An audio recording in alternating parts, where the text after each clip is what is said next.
ഇന്ന് കർത്താവിന്റെ ദാസൻ നാൻസിന്റെ ദൈവമായിട്ട് ഒരുക്കത്തോടെയായിരിക്കാം. അതിനുവേണ്ടി കർത്താവിന്റെ ദാസനെ ക്ഷണിക്കും. കർത്താവിന്റെ പരിശുദ്ധമായ നാമം വാഴ്ത്തപ്പെടുമാറാകട്ടെ. സ്തോത്രം. വചനത്തിലേക്ക് മടങ്ങി വരിക, വിശുദ്ധ വചനത്തിലേക്ക് മടങ്ങി വരിക. Return to the word of God for a reunion with the centre. വിശുദ്ധ വചനത്തിന്റെ കേന്ദ്ര ബിന്ദുവായ ക്രിസ്തുവേശുവുമായിട്ട് ഒന്ന് പുനരൈക്യപ്പെടുവാനായി വചനത്തിലേക്ക് മടങ്ങി വരിക. എന്തിനാണ് ഈ മടങ്ങിവരവ് ആവശ്യം? ഇന്ന് വചനം പഠിച്ച് വചനം വ്യാഖ്യാനിച്ച് ബുദ്ധിമണ്ഡലത്തിന്റെ വ്യാപ്തി വർദ്ധിപ്പിച്ചുകൊണ്ട് ഇന്നത്തെ ആത്മീയർ എന്ന് പറയുന്ന വേദ പഠിതാക്കളും വേദ അധ്യാപകരും വേദ പണ്ഡിതന്മാരും എന്താ സംഭവിച്ചിരിക്കുന്നത്? അവർ ക്രിസ്തുവാകുന്ന കേന്ദ്രത്തിൽ നിന്ന് വളരെ ദൂരേക്ക് പോകും. അതുകൊണ്ട് ഒരു മടങ്ങിവരവ് ആവശ്യം. അപ്പോൾ ആ ഒരു ചിന്തയിൽ ഈ ദിവസങ്ങളിൽ മുന്നോട്ട് പോകുന്നത് കൊണ്ട് ഞാൻ ശ്രമിക്കുന്ന ഒരു കാര്യമാണ്, നാം ചിന്തിക്കുകയും പരിശീലിക്കുകയും പഠിക്കുകയും ചെയ്യുന്ന ചില വിഷയങ്ങൾ, വിശുദ്ധ വചനത്തിലെ ചില വിഷയങ്ങൾ, അതിന്റെ ആ മൂലവേര്, അതിന്റെ ആ തായ് വേര് അന്വേഷിച്ചൊരു ഒരു മടങ്ങിവരവ്. അത് എവിടെ നിന്നാണ് തുടങ്ങിയത്? എവിടെ നിന്നാണ് അത് വികസിച്ച് നമ്മുടെ ഇടയിൽ പരന്നത്? സ്തോത്രം. അപ്പോൾ ഇന്ന് ഞാൻ ആഗ്രഹിക്കുന്നത് അതുപോലെ ഒരു വാക്ക് എടുത്ത് അതിന്റെ ആ തായ്വേര് ഒന്ന് അന്വേഷിച്ച് പോകാൻ വേണ്ടി ആഗ്രഹിക്കുന്നു. സ്തോത്രം. അതിനായി ഞാൻ കർത്താവിൽ പൂർണ്ണമായി ചേരപ്പെടുന്നു. നമുക്ക് അതിനെ ആസ്പദമാക്കിയ ഒരു വാക്യം വായിക്കാം. അപ്പോസ്തല പ്രവൃത്തി 10-ാം അധ്യായം 38-ാം വാക്യം. യേശുവിനെ ദൈവം പരിശുദ്ധാത്മാവിനാലും ശക്തിയാലും അഭിഷേകം ചെയ്തതും ദൈവം അവനോടുകൂടെ ഇരുന്നത് കൊണ്ട് അവൻ നന്മ ചെയ്തും പിശാച് ബാധിച്ചവരെയൊക്കെയും സൗഖ്യമാക്കിയും കൊണ്ട് സഞ്ചരിച്ചതുമായ വിവരം തന്നെ നിങ്ങൾ അറിയുന്നുവല്ലോ. ഏകസത്യ ദൈവമേയുള്ളൂ ഭൂവാസികളെ, ഏകസത്യ ദൈവമേയുള്ളൂ ഭൂവാസികളെ, ഏകസത്യ ദൈവമേയുള്ളൂ. ഏകസത്യ ദൈവമുണ്ട്, ഏകരക്ഷിതാവുമുണ്ട്. ഏകസത്യ ദൈവമുണ്ട്, ഏകരക്ഷിതാവുമുണ്ട്. ഏകസത്യവേദമുണ്ട്, ഏകരക്ഷാമാർഗമുണ്ട്. ഏകസത്യവേദമുണ്ട്, ഏകരക്ഷാമാർഗമുണ്ട്. ഏകസത്യ ദൈവമേയുള്ളൂ ഭൂവാസികളെ, ഏകസത്യ ദൈവമേയുള്ളൂ ഭൂവാസികളെ, ഏകസത്യ ദൈവമേയുള്ളൂ. കർത്താവേ, കരങ്ങളിലേക്ക് സമർപ്പിക്കുന്നു. ഞങ്ങൾ വായിച്ചു കേട്ട ഈ ഭാഗത്ത് നിന്ന് കർത്താവേ സ്തോത്രം, അവിടത്തേക്ക് ഏറ്റവും ഹൃദ്യമായ ഒരു വാക്ക് ഞങ്ങൾ അടർത്തി ചിന്തിക്കുവാൻ ഇന്ന് ഇടയാക്കണമേ കർത്താവ്. അവിടുത്തെ കരങ്ങളിലേക്ക് സമർപ്പിക്കുന്നു. സകല ശരണവും ക്രൂശും അർപ്പിക്കുന്ന പതിവാണ്. പ്രാർത്ഥനകൾ ശ്രദ്ധിക്കുന്നു യേശുവിന്റെ പുനരുദ്ധാമത്തിൽ തന്നെ. ഇന്നത്തെ ചിന്തയ്ക്ക് നാം വായിച്ച ഭാഗത്ത് നിന്ന് നമുക്ക് ഒരു വാക്ക് അടർത്തിയെടുക്കാം. അഭിഷേകം. ഈ അഭിഷേകം എന്ന വാക്ക് കേൾക്കുമ്പോൾ തന്നെ നമുക്കൊരു വലിയ ഒരു ശക്തി ലഭിക്കുന്നത് പോലെയാണ്. സ്തോത്രം. കാരണം അത് ഉപയോഗിച്ച് വളരെ ശക്തമായ ഒരു വാക്കായി തീർന്നിരിക്കുക. ഞാൻ പലപ്പോഴും ചിന്തിക്കാറുണ്ട്, 40 വർഷം കത്തോലിക്ക വിശ്വാസത്തിലായിരുന്നപ്പോൾ ഒരിക്കൽ പോലും ഒരു വാക്ക് കേട്ടിട്ടില്ല. അഥവാ കേട്ടാൽ തന്നെ അറിയില്ല ഇതെന്തെന്ന്. വായിച്ചിട്ടുണ്ടായിരിക്കും, പക്ഷേ അത് ഓർമ്മയിൽ നിൽക്കുന്നില്ല. എന്നാൽ വേർപെട്ട പ്രിയപ്പെട്ടവരുമായിട്ട് ചേർന്ന ആ നിമിഷം മുതൽ ഏറ്റവും ആദ്യം കേൾക്കുവാൻ തുടങ്ങിയ ഒരു വാക്കാണ് അഭിഷേകം. ഈ എന്താണ് അഭിഷേകം? ഞാൻ വിശ്വാസത്തിൽ വന്ന സമയത്ത് പലരോടും ചോദിച്ചൊരു ചോദ്യമാണ്, അഭിഷേകം എന്ന് പറഞ്ഞാൽ എന്ത്? ഈ ഒരു ചോദ്യം ചോദിക്കുമ്പോൾ നമ്മൾ ഒത്തിരി കാര്യങ്ങൾ പറയും, അല്ലേ? അഭിഷേകം എന്ന് പറഞ്ഞാൽ അത്, അഭിഷേകം എന്ന് പറഞ്ഞാൽ ഇത്, അഭിഷേകം എന്ന് പറഞ്ഞാൽ വേറൊന്ന്, ഇങ്ങനെ പല കാര്യങ്ങൾ നമ്മൾ പറയും. പക്ഷെ ആധികാരികമായി വാഞ്ചയോടെ അറിയുവാനായി നാം ഒരു ദൈവദാസനോടോ ഒരു വിശ്വാസിയോടോ, ദൈവദാസ അല്ലെങ്കിൽ സഹോദര സഹോദരി, ഈ അഭിഷേകം എന്നാൽ എന്ത് എന്നൊരു ചോദ്യം എന്തെങ്കിലും ചോദിച്ചിട്ടുണ്ടെങ്കിൽ ഞാൻ ഉറപ്പ് പറയാം, നിങ്ങൾക്ക് മറുപടി ലഭിച്ചു കാണില്ല.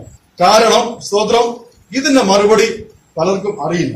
അഭിഷേകം ഉണ്ടെന്നറിയാം, അഭിഷേകം അനുഭവിച്ചിട്ടുണ്ട്, അഭിഷേകം എന്റെ മേലുണ്ടെന്നുള്ള ബോധ്യം എനിക്കുണ്ട്. പക്ഷെ ഇത് എന്താണെന്ന് വാക്കുകളിലൂടെ പറഞ്ഞ് പ്രതിഫലിപ്പിക്കുവാൻ പലർക്കും കഴിയില്ല.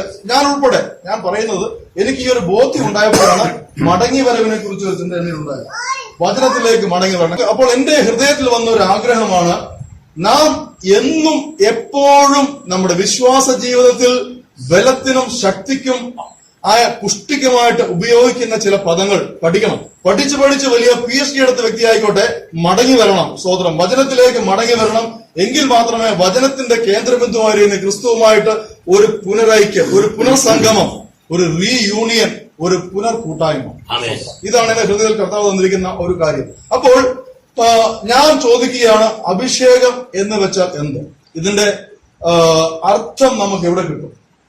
വേറെങ്ങും കിട്ടുകയില്ല. നമുക്ക് ഇതിന്റെ അർത്ഥം കിട്ടുന്ന ഒരേ ഒരു ഭാഗം വിശുദ്ധ വചനം തന്നെ. ഉൽപ്പത്തി പുസ്തകം 31 അധ്യായം തുറക്കാം. അതിന്റെ 13 വാക്യം ഇപ്രകാരം വായിക്കുന്നത്: നീ തൂണിനെ അഭിഷേകം ചെയ്യുകയും എന്നോട് നേർച്ച നേരുകയും ചെയ്ത സ്ഥലമായ ബേഥേലിന്റെ ദൈവം ആകുന്നു ഞാൻ.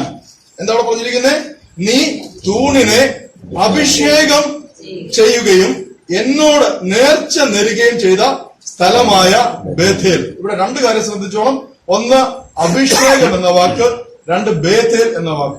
മലയാള വേദപുസ്തകത്തിൽ അഭിഷേകം എന്ന വാക്ക് ഏറ്റവും ആദ്യം ഉപയോഗിച്ചിരിക്കുന്ന വാക്യമാണ് ഉൽപ്പത്തി പുസ്തകം 31 അധ്യായം 13 വാക്യം. അപ്പോൾ അതിന്റെ അർത്ഥം, ഇതിന്റെ അർത്ഥം മറ്റെവിടെയും ഉണ്ട്. അതിന് മുന്നം ഇതിന്റെ അർത്ഥമുണ്ട്. ഇതിന്റെ അർത്ഥം മനസ്സിലാക്കാൻ എന്ത് ചെയ്യണം? സംഭവത്തിലേക്ക് പോകണം. ഇവിടെ എന്താ പറഞ്ഞിരിക്കുന്നത്? നീ തൂണിനെ അഭിഷേകം ചെയ്തു. എവിടെ വെച്ച്? ബേഥേലിൽ വെച്ച്. അപ്പോൾ എവിടേക്ക് പോകണം? ബേഥേലിലേക്ക് പോകണം. ബേഥേലിലേക്ക് പോകുവാനായി ഒരു 2 താൾ മറിച്ചു കഴിഞ്ഞാൽ നമുക്ക് സ്തോത്രം 28 അധ്യായത്തിലെത്താം. അതിന്റെ 18 വാക്യം. അതാണ് സംഭവം. 28 അധ്യായം 18 വാക്യം. യാക്കോബ് അതികാലത്ത് എഴുന്നേറ്റ് തലയണയായി വെച്ചിരുന്ന കല്ല് എടുത്ത് തൂണായി നിർത്തി അതിന്മേൽ എണ്ണയൊഴിച്ചു. അതിന്മേൽ എന്ത് ചെയ്തു? അല്ലെങ്കിൽ അഭിഷേകം ചെയ്തു. നീ തൂണായി നിർത്തി എവിടെ വെച്ച് ഒരു കല്ലിനെ അഭിഷേകം ചെയ്തു അവിടേക്ക് മടങ്ങിപ്പോവുക. സ്തോത്രം. ഹല്ലേലൂയ. അപ്പോൾ ഈ സാഹചര്യം എന്ന് പറയുന്നത് നാം മുമ്പേ കേട്ടതുപോലെ ഒരു നുകമാണ്. സ്തോത്രം. നാം കുറച്ചു മുമ്പ് കേട്ടതുപോലെ സാഹചര്യം ഒരു നുകമാണ്. യാക്കോബ് കാര്യപരിപാടികളൊക്കെ ചെയ്ത് ഓടി കുറച്ച് കൗശലമൊക്കെ കാണിച്ച് ചെന്ന് പെട്ടത് ഒരു നുകത്തിലാണ് ചെന്ന് പെട്ടത്. സ്തോത്രം. അവിടെ 10-21 വർഷം കഷ്ടപ്പെട്ട് അവസാനം കഷ്ടപ്പെട്ടത് ഒന്നുമില്ല, ഉണ്ടാക്കിയത് ഒന്നുമില്ല എന്നൊരു അവസ്ഥ വന്നപ്പോൾ തനിക്ക് സ്വന്തമായിട്ട് തന്റെ സ്വന്തം പ്രയത്നം കൊണ്ട് ചിലത് നേടുവാനായി ദൈവസന്നിധിയിൽ മുട്ടുകുത്തിയപ്പോൾ അന്ന് സ്വപ്നത്തിൽ കർത്താവ് ചില കാര്യങ്ങൾ കാണിച്ചു കൊടുക്കുക. തനിക്ക് ആരുടെയും അപഹരിക്കാതെ, ലാബാന്റേത് യാതൊന്നും അപഹരിക്കാതെ ലാബാന്റെ മക്കൾക്ക് കൊടുക്കേണ്ട സ്ത്രീധനം കൊടുത്തു കഴിഞ്ഞു. സ്തോത്രം. ഹല്ലേലൂയ. അത് ലേയ പിന്നെ പറയുന്നുണ്ട്, ഞങ്ങളെ വിറ്റ് അപ്പൻ തിന്നു. സ്തോത്രം. അപ്പോൾ ഈ 21 വർഷം ചെയ്തത് എന്താണ്? ലാബാന്റെ മക്കളെ വിവാഹം കഴിച്ചതിന് ഇപ്പോഴത്തെ കാലത്തും അന്നത്തെ കാലത്തും സ്ത്രീധനം എന്ന് പറയുന്നത് നമ്മുടെ ഇവിടെയായി ഇങ്ങോട്ട് കൊടുക്കുന്ന, മറ്റിടത്തെല്ലാം അങ്ങോട്ടാണ്. സ്തോത്രം. ഈ ഹെബ്രായ രീതിയും അറബി രീതിയും എല്ലാം അങ്ങോട്ട് കൊടുത്ത്, അപ്പോൾ ഈ സ്ത്രീധനമായി കൊടുത്തതാണ് 21 വർഷത്തെ അധ്വാനം. അത് എന്ത് ചെയ്തു? ലാബാൻ അങ്ങ് വരവ് വെച്ചു. ഇപ്പോൾ ഒന്നുമില്ല. 2 ഭാര്യമാരും സ്തോത്രം, അവരുടെ 2 വെപ്പാട്ടികളും അവരിലുള്ള മക്കളും അല്ലാതെ യാക്കോബിന്റെ കയ്യിൽ ഒന്നുമില്ല. അപ്പോൾ ആ നിമിഷം മുതൽ യാക്കോബ് തനിക്ക് വേണ്ടി അധ്വാനിച്ച് തനിക്ക് വല്ലതും ഉണ്ടാക്കുവാനായി ദൈവത്തോട് കരഞ്ഞപ്പോൾ കർത്താവ് ചില ദർശനങ്ങളും സ്വപ്നങ്ങളും കാണിച്ചു കൊടുത്തിട്ട് പറയുകയാണ്, നിനക്കൊരു മടങ്ങിപ്പോക്ക് ആവശ്യമാണ്. നീ ഒത്തിരി അലഞ്ഞു, നീ ഇപ്പോൾ കിടക്കുന്ന നുകത്തില്ല. സ്തോത്രം. അതുകൊണ്ട് നീ ഒന്ന് മടങ്ങിപ്പോണം. എവിടേക്ക് മടങ്ങിപ്പോണം? ഞാൻ നിനക്ക് പ്രത്യക്ഷനായ ബഥേലിലേക്ക് മടങ്ങിപ്പോണം. അപ്പോൾ ഞാൻ ഈ ബഥേൽ എന്നുള്ള വാക്ക് ശ്രദ്ധിക്കാൻ പറഞ്ഞിരുന്നില്ലേ? സ്തോത്രം. അതിനൊരു അർത്ഥമുണ്ട്. നമ്മൾ ആ ഭാഗം വായിക്കുമ്പോൾ യാക്കോബ് അധികാലത്ത് എഴുന്നേറ്റ് ഈ തൂണിനെ അഭിഷേകം ചെയ്തിട്ട് അടുത്ത നിമിഷം ചെയ്യുന്നൊരു കാര്യമുണ്ട്. ആ സ്ഥലത്തിന്റെ പേരങ്ങ് മാറ്റി. അതിന്റെ പേര് ആദ്യം എന്തായിരുന്നു? ലൂസ് എന്നായിരുന്നു. സ്തോത്രം. അത് കനാന്യ പേരാണ് ലൂസ് എന്ന് പറയുന്നത്. പക്ഷെ ഈ സ്ഥലത്തിന്റെ പേര് അപ്പോഴാണോ ബഥേലായത് അതോ അതിന് മുന്നേ ബഥേലായിരുന്നോ? സ്തോത്രം. അതിന് നമുക്ക് പുറകോട്ട് മറിച്ചാൽ ഉൽപ്പത്തി 13 എടുക്കണ്ട. ഉൽപ്പത്തി 13 അധ്യായത്തിലേക്ക് വരുമ്പോൾ അബ്രഹാം യാത്ര തുടർന്ന് വന്ന് ഒരിടത്തൊരു കൂടാരം അടിക്കുന്നു. 13 അധ്യായത്തിന്റെ 4 വാക്യം ഞാൻ വായിക്കുന്നു. അവിടെ അബ്രഹാം യഹോവയുടെ നാമത്തിൽ ആരാധിച്ചു. എവിടെ ആരാധിച്ചു? അവൻ തന്റെ യാത്രയിൽ തെക്ക് നിന്ന് ബഥേൽ വരെയും ബഥേലിനും ഹായിക്കും മധ്യേ തനിക്ക് ആദിയിൽ കൂടാരം ഉണ്ടായിരുന്നതും താൻ ആദിയിൽ ഉണ്ടാക്കിയ യാഗപീഠം ഇരുന്നതുമായ സ്ഥലം വരെ ചെന്നു. അവിടെ യഹോവയുടെ നാമത്തിൽ ആരാധിച്ചു. അപ്പോൾ ഈ സ്ഥലത്തിന്റെ യഥാർത്ഥ പേര് എന്നതാണ്? ദൈവം ഈ സ്ഥലത്തിനിട്ട പേര് ബേഥേൽ എന്ന. സ്തോത്രം. അവിടെയാണ് അബ്രഹാം ആദ്യമായി കൂടാരം അടിച്ചതും ആദ്യമായി യാഗപീഠം പണിതതും അവിടെയാണ് അബ്രഹാം ആദ്യമായി യഹോവയെ ആരാധിച്ചതും. അപ്പോൾ പിന്നീട് എന്ത് ചെയ്തു? ജാതികൾ ഇത് കൈവശപ്പെടുത്തി അതിന്റെ പേര് ലൂസ് എന്ന് ആക്കി മാറ്റി. ഇവിടെയും ഒരു മടങ്ങി വരവാ. ഈ അഭിഷേകത്തിലൂടെ യാക്കോബ് തലയണയായി വെച്ചിരുന്ന കല്ല് എടുത്ത് അതിന്റെ മേൽ എണ്ണ പകർന്ന് അതിനെ അഭിഷേകം ചെയ്ത നിമിത്തം ആ സ്ഥലത്തിന്റെ പേര് തിരികെ ബഥേൽ എന്നാവുകയാണ്. ഈ അഭിഷേകം എന്ന് പറയുന്ന കാര്യം നമ്മൾ വിചാരിച്ചിരിക്കുന്ന പോലെ ഒരു സംഭവമല്ല എന്നിപ്പോൾ മനസ്സിലാക്കാം. നമ്മളൊക്കെ വിചാരിച്ചിരിക്കുന്നത് ഇത് ഭയങ്കര ഒരു സംഭവമാണ്. ഈ അഭിഷേകം എന്ന് പറയുന്നത് ഒരു ശുശ്രൂഷയാണ്. ഇതാണ് എനിക്ക് വചനത്തിൽ നിന്ന് മനസ്സിലായത്. അഭിഷേകം എന്ന് പറയുന്നത് ഒരു വലിയ പ്രക്രിയയോ ഒരു വലിയ ഫിനോമിനോ ഒരു സൂപ്പർ നാച്ചുറൽ കാര്യമോ അല്ല. അഭിഷേകം എന്ന് പറയുന്നത് ഒരു ദൈവിക ശുശ്രൂഷയാണ്. ഈ ദൈവിക ശുശ്രൂഷയിൽ നാം ആദ്യം കാണുന്നത് ദൈവത്തിന്റെ ആധിപത്യം ഉറപ്പിക്കപ്പെടുന്നു, ദൈവത്തിന് വേണ്ടി വേർതിരിക്കപ്പെടുന്നു. സ്തോത്രം. ഹല്ലേലൂയ. ദൈവത്തിന്റെ സ്ഥലമായിരുന്ന, ദൈവത്തിന്റെ ആലയമായിരുന്ന, ദൈവത്തിന്റെ ഭവനമായിരുന്ന ബഥേൽ, സ്തോത്രം, ജാതികളുടെ കയ്യിൽ അകപ്പെട്ട അതിന്റെ പേര് മാറിയെങ്കിലും ശുശ്രൂഷ ചെയ്യേണ്ടതായ യാക്കോബ് ഗോത്രത്തലവൻ അവിടെ വന്ന് ആ സ്ഥലത്ത് ഒരു കൽത്തൂൺ നാട്ടി അതിനെ അഭിഷേകം ചെയ്തു കഴിഞ്ഞപ്പോൾ അതിൽ ശുശ്രൂഷയായി പരിണമിച്ച്, സ്തോത്രം, ഹല്ലേലൂയ, ആ സ്ഥലം വീണ്ടും ദൈവത്തിന്റെ ആധിപത്യത്തിലേക്ക് മടങ്ങി വരുന്നു. അഭിഷേകം എന്ന ശുശ്രൂഷയിലൂടെ സംഭവിക്കുന്ന കാര്യം ദൈവത്തിനു വേണ്ടിയുള്ള വേർതിരിക്കും അഥവാ വിശുദ്ധീകരണം. വിശുദ്ധീകരണം എന്നുള്ള വാക്കും നമുക്ക് പലപ്പോഴും വലിയ പ്രയാസമുള്ള കാര്യമാണ്. വിശുദ്ധീകരണം, നമ്മളുടെ വിചാരം വിശുദ്ധി എന്ന് പറഞ്ഞാൽ അത് വലിയ കാര്യമെന്ന. വിശുദ്ധി എന്ന് പറയുന്നതും വിശുദ്ധീകരിക്കുക എന്ന് പറഞ്ഞാലും അതിന്റെ യഥാർത്ഥ അർത്ഥം ദൈവത്തിന് വേണ്ടി ഇതെല്ലാം പറയാമല്ലോ, ദൈവത്തിന് വേണ്ടി വേർതിരിക്കുക. അപ്പോൾ ഒരു കാര്യം ഇവിടെ മനസ്സിലാകുന്നു, അഭിഷേകം ചെയ്യുക എന്ന് പറഞ്ഞാൽ ദൈവത്തിനു വേണ്ടി ഒരു സ്ഥലത്തെയോ ഒരു വസ്തുവിനെയോ ഒരു വ്യക്തിയെയോ വേർതിരിക്കുന്ന അല്ലെങ്കിൽ വേർപെടുത്തുന്ന ഒരു വിശുദ്ധമായ ശുശ്രൂഷ. ഇനി ഇതിന്റെ തെളിവ് അവിടെ കാണാം. പുറപ്പാട് പുസ്തകത്തിലേക്ക് 29-ാം അധ്യായത്തിലേക്കൊക്കെ വരുമ്പോൾ ഞാൻ പറഞ്ഞുവിടാം, സഹോദര സമയങ്ങളിൽ പറഞ്ഞുവിടാം. അവിടെ പുരോഹിതന്മാരെ അഹറോനെയും അഹറോന്റെ മക്കളെയും എനിക്ക് വേണ്ടി വിശുദ്ധീകരിക്കുക അഥവാ എനിക്ക് വേണ്ടി വേർതിരിക്കുക.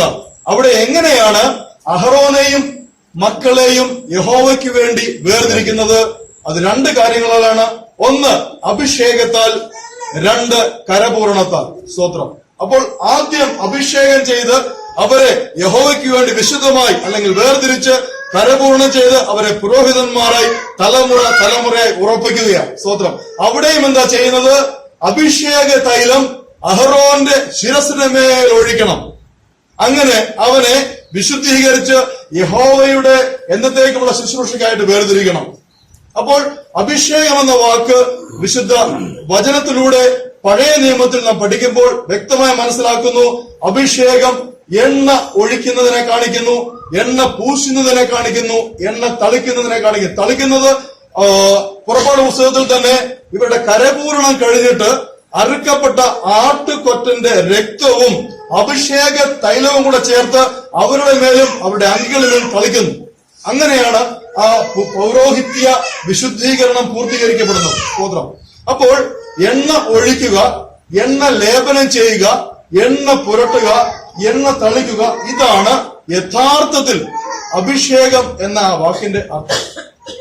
വേഗത്തിൽ നാം വായിച്ച ഭാഗത്തേക്ക് പുതിയ നിയമത്തിലേക്ക് വരുമ്പോൾ, സ്തോത്രം, ഹല്ലേലൂയ, നാം വായിച്ച ഭാഗത്ത് ദൈവം യേശുവിനെ പരിശുദ്ധാത്മാവിനാലും ശക്തിയാലും അഭിഷേകം ചെയ്തു. പരിശുദ്ധാത്മാവിനാലും ശക്തിയാലും അഭിഷേകം ചെയ്തു. എന്തിനു വേണ്ടി?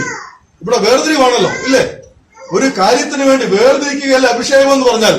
അതിന്റെ അറിയണമെങ്കിൽ സ്തോത്രം നമുക്ക് പെട്ടെന്ന് എടുക്കണ്ട. ലൂക്കോസിന്റെ സുവിശേഷം 4-ാം അധ്യായത്തിൽ ദരിദ്രരോട് സുവിശേഷം അറിയിക്കുവാനായി ദൈവം എന്നെ അഭിഷേകം ചെയ്തിരിക്കയാൽ അവന്റെ ആത്മാവ് എന്റെ മേൽ വസിക്കുന്നു. അപ്പോൾ യേശുവിനെ ദൈവം എന്തിനാ അഭിഷേകം ചെയ്തത്? ദരിദ്രരോട് സുവിശേഷം അറിയിക്കുവാൻ. ഇതേ കാര്യം വിശ്വാസികളായ നമ്മളിലേക്ക് വരുമ്പോൾ അവനാൽ പ്രാപിച്ച അഭിഷേകം, പരിശുദ്ധനാൽ പ്രാപിച്ച അഭിഷേകം, അവനാൽ പ്രാപിച്ച അഭിഷേകം എവിടെയാ? 1 യോഹന്നാൻ 2-ാം അധ്യായം 20-27 വാക്യങ്ങൾ. സ്തോത്രം.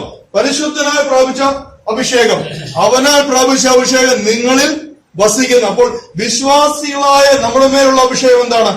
യേശു ക്രിസ്തുവിന്റെ മേലുള്ള അഭിഷേകം എന്താണോ അതേ അഭിഷേകം ഒട്ടും അളവ് കുറയാതെ ആരുടെ മേലുണ്ട്? നാം വിശ്വാസികളുടെ മേലുണ്ട്. സ്തോത്രം. എന്തിനു വേണ്ടി? ദരിദ്രരോട് സുവിശേഷം അറിയിക്കാൻ. സ്തോത്രം. അതുകൊണ്ടാണ് അപ്പോസ്തല പ്രവൃത്തികൾ കർത്താവ് പറയുന്നത് 1:8, പരിശുദ്ധാത്മാവ് നിങ്ങളുടെ മേൽ വരും, നിങ്ങൾ ശക്തി പ്രാപിച്ചിട്ട് ലോകത്തെല്ലാം പോയി എന്റെ സാക്ഷികളാവും. സ്തോത്രം. ഹല്ലേലൂയ. അപ്പോൾ ഹല്ലേലൂയ, അഭിഷേകം എന്ന വാക്കിനെ പറ്റി മാത്രം പഠിച്ചപ്പോൾ ഈ ഇത്രയും കാര്യങ്ങൾ എനിക്ക് വിശുദ്ധ വചനത്തിൽ നിന്ന് ഗ്രഹിക്കുവാൻ കഴിഞ്ഞെങ്കിൽ സ്തോത്രം. ഹല്ലേലൂയ. എന്റെ ഒരു ആഗ്രഹം, സ്തോത്രം, നാം എല്ലാം എത്ര പ്രായമുള്ള വ്യക്തിയും ആയിക്കോട്ടെ മടങ്ങി വരണം. വചനത്തിന്റെ തായ്വേരിലേക്ക് മടങ്ങി വരണം. നാം അനങ്ങി ഉപയോഗിക്കുന്ന ഓരോ വാക്കുകൾ, നാം കേൾക്കുന്ന വാക്കുകൾ അപ്പാടെ എടുത്ത് ഒത്തിയെടുക്കാതെ എന്ത് ചെയ്യണം? നാം വചനത്തിലേക്ക് ബരോബർമാർ ചെയ്തതുപോലെ നാം വചനത്തിലേക്ക് മടങ്ങി വന്ന് അത് തിരുവഴുത്തിലുള്ളതോ അല്ലയോ എന്ന് വിചിന്തനം ചെയ്ത് സ്തോത്രം. ഹല്ലേലൂയ. അങ്ങനെ അനുദിനം നമ്മുടെ അഭിഷേകത്തെ പുതുക്കുവാൻ, ശക്തിയെ പുതുക്കുവാൻ, ബലം പ്രാപിക്കുവാൻ കർത്താവ് നമ്മെ സഹായിക്കട്ടെ എന്ന് ആഗ്രഹിച്ചുകൊണ്ട്, ആശിച്ചുകൊണ്ട്, പ്രാർത്ഥിച്ചുകൊണ്ട് എനിക്ക് സമയം അനുവദിച്ച ദൈവദാസനോട് നന്ദി അറിയിച്ചുകൊണ്ട് സ്തോത്രം താഴ്ന്നിരിക്കുന്നു. കർത്താവ് അനുഗ്രഹിക്കുമാറാകട്ടെ.